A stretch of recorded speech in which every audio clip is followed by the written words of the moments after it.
পিয়াসের ছাওয়ালে যা বলে, তুই সবসময় উলিস কিসের জন্য? তোকে আজকে আমি এক কবিরাজের কাছে নিয়ে যাবো, চলে।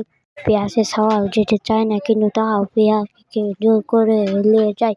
আস্তে আস্তে হাঁটতে হাঁটতে হাঁটতে হাঁটতে নিয়ে যায় জঙ্গলের রাস্তা দিয়ে, আস্তে আস্তে যায়। আস্তে আস্তে হাঁটতে হাঁটতে বাবার বাড়ির কাছে চলে যায়। আর বাবার কাছে যায় পিয়াস বলে, বাবা, আমার ছাওয়াল সবসময় ওড়ে কেন? বলেন তো দেখি, আমার ছাওয়াল সবসময় ওড়ে কেন? আমি একদিন আমার ছাওয়ালকে তার গাছের নিচে নিয়ে গেছিলাম, আর তখন থেকে ওড়ে। তারপর বাবা কয়, তুই পিছনে যা, তোর ছাওয়ালের সামনে পাঠায়। ছাওয়ালের সামনে পাঠায়। তারপর ছাওয়াল ভুতুড়ে লোকের ভূত কয়, আমার নাম করলা ভূত, আমি তোর ছাওয়ালে মেরে ফেলবো। এই তোর ছাওয়াল আমাকে মেরে ফেলছে।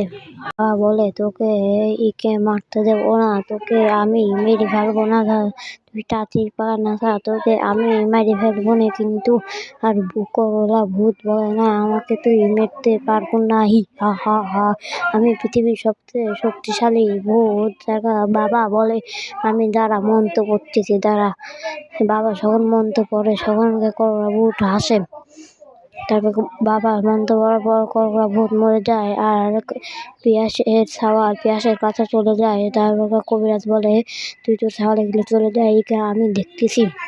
আসসালামু আলাইকুম গাইস, এটা আমার ভুতুড়ে কার্টুন প্রথম। আপনারা সাবস্ক্রাইব করবেন, প্লিজ লাইক দেবেন, কমেন্ট করলে আমার ভালো লাগে বেশি।